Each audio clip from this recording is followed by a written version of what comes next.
در عهد عتیق آمده است که یعقوب نبی از خشم برادرش به سوی مرتعی می‌گریزد. او در آنجا بر تکه سنگی تکیه می‌کند و به خواب می‌رود. در عالم رویا او فرشتگانی را می‌بیند که از نردبانی بالا می‌روند. از بالای نردبان ندایی به سوی یعقوب می‌آید و او را نوید رحمت و حفاظت می‌دهد. سلام بر بینندگان محترم. یکی از چیزهای خیلی مهمی که فکر انسان رو فارغ از این که چه دوره‌ای از تاریخ زندگی میکنه مشغول خودش کرده، خواب و رویا دیدن هست. مبحث رو با چند سوال مهم شروع کنیم. انسان چرا خواب میبینه؟ چرا خواب‌ها اینقدر جالب و پیچیده هستن؟ چطور میشه که خواب رو به خوبی فهمید و ازش توی روانشناسی و خودشناسی استفاده کرد؟ پرده اول، انسان و بقا. به نظر میرسه که خواب و رویا یکی از مشخصترین و مهمترین کلیدها برای حل معمای درون و شناخت روان و هویت باطنی انسان‌ها هستش. اما چرا باید همچین چیزی وجود داشته باشه؟ چرا زمانی که ما میخوابیم مغز ما خاموش نمیشه و فقط سطح عملکرد و نوع عملکردش تغییر میکنه؟ برای جواب دادن به این سوال باید بریم به سراغ مفهوم قابلیت بقا. ببینید، اگه انسان لازم بود که برای استراحت مغزش رو خاموش کنه، کاملا بی‌دفاع میشه و طبیعت با تمام مهربانی هایی که داره جای بسیار خطرناکیه و شکارچیان بسیار زیادی درش حضور دارن. پس ما میتونیم که هوشیاری رو یکی از مهمترین لازمه‌های بقا به شمار بیاریم و بیشتر کابوس‌هایی که انسان در زندگی تجربه میکنه حول همین مفهوم بقا هستش. توی خواب‌هایی که انسان مورد حمله قرار میگیره، انسان از جایی پرت میشه و جون انسان در خطر میفته، همه اینها هشدارها و زنگ‌هایی هستن که ضمیر ناخودآگاه برای ما به صدا در میاره و ما رو برای بقا و زنده ماندن ترغیب میکنه. رویاهای شیرین عموماً در بردارنده لذت‌ها، علایق و هر آن چیزی است که ما آنها را دوست داریم و کابوس‌ها در بردارنده ترس‌ها و هر آن چیزی است که ما با وجود آنها احساس خطر می‌کنیم و دوست داریم که از ما دور باشند.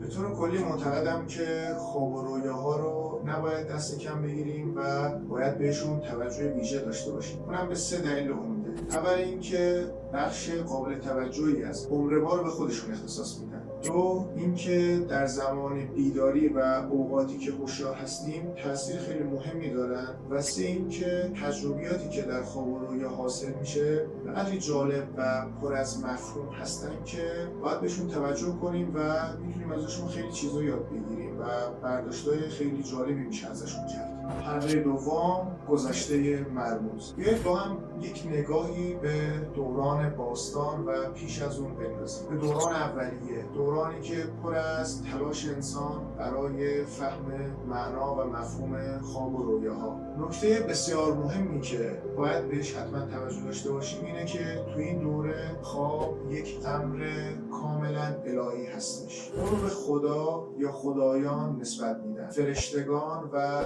اهریمنانی در اون دخیل هستند و حتی برای خود خواب و رویا خدایانی رو در نظر گرفته بودند و دیمنهایی رو به اون نسبت میدادند. وقتی به زندگی دانشمندان و بزرگان نگاه میکنیم، خیلی از اونها توی کتاب‌ها و سخنرانی‌هایی که داشتن به خواب‌ها و رویاهاشون اشاره کردن. به عنوان مثال انیشتین در مورد یکی از مسائل فیزیکی که خیلی سخت بوده براش حل کردنش بیان کرده بوده که جواب به این سوال در رویا به من رسید. اما از میان فرهیختگان گذشته، موسیقیدانان رابطه بسیار عمیق و جالبی رو با خواب و رویا داشتن. پول مکارتنی، خواننده مشهور گروه بیتلز، در یک مصاحبه صراحتاً اعلام کرد که ملودی آهنگ بسیار مشهور یستردی رو در رویا دریافت کرد. او ابتدا فکر میکرد که این ملودی رو حتما جایی شنیده، اما بعداً به اصالتش پی برد و اونو ساخت و اجرا کرد. در مورد فریدریش شیلر، موسیقیدان آلمانی هم نوشتن که ایده های بسیاری رو از خواب و رویا برای ساخت موسیقی دریافت میکرده و اون رو یک منبع بزرگ برای هنرش میدونسته. اما بریم سراغ یک مورد بسیار عجیب و غیرعادی. ماجرای سونات ویولون وسوسه شیطان، قطعه بسیار سخت و پیچیده که شهرتی جهانی دارد، اثری از جوزپه تارتینی، موسیقیدان مشهور ایتالیایی. او در مورد این قطعه گفته بود که در سال 1713 به هنگام شب شیطان را در خواب دیدم که آمد و در کنار تخت خوابم نشست. او ویولونم را طلب کرد. از او پرسیدم ویولون زدن میدانی؟ گفت برایت اجرا خواهم کرد. وقتی تارتینی سراسیمه از خواب پرید، تمام تلاشش را کرد تا آنچه را که شنید را بنویسد، اما بعدها گفت آنچه در عالم رویا شنیدم با آنچه نوشتم آنقدر متفاوت بود که نمیتوانم بگویم که این را شیطان اجرا کرد.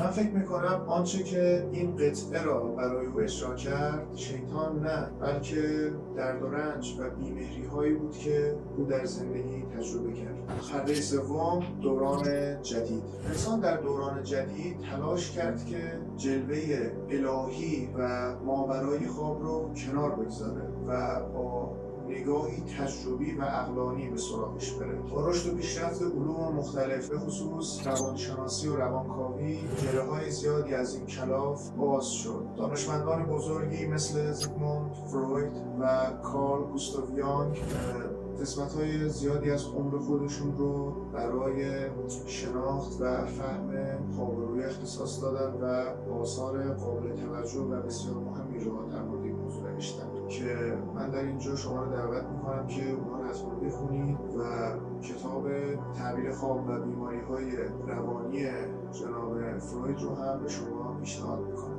در ویدیوهای بعدی این مسئله رو بیشتر باز خواهیم کرد و در مورد زوایای مختلف اون بیشتر صحبت خواهیم کرد.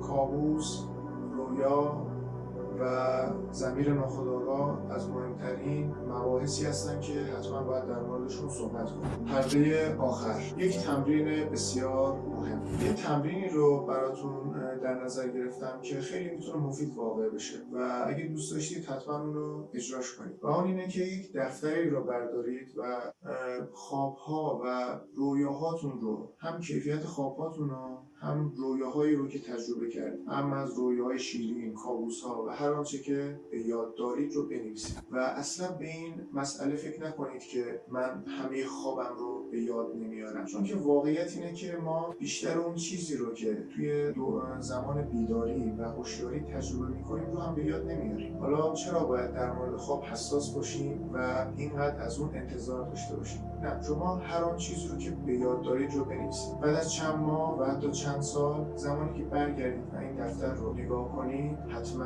شگفت زده خواهید شد. با انجام این تکنیک با ویژگی‌هایی از خودتون آشنا میشید و چیزهایی رو در مورد خودتون تجربه میکنید که بسیار جالب و جدید براتون خواهد و بسیار کمک کننده است این تمرین. در نهایت از توجه شما بسیار سپاسگزارم و روزگار خوشی رو براتون آرزو دارم. خدا نگهدار.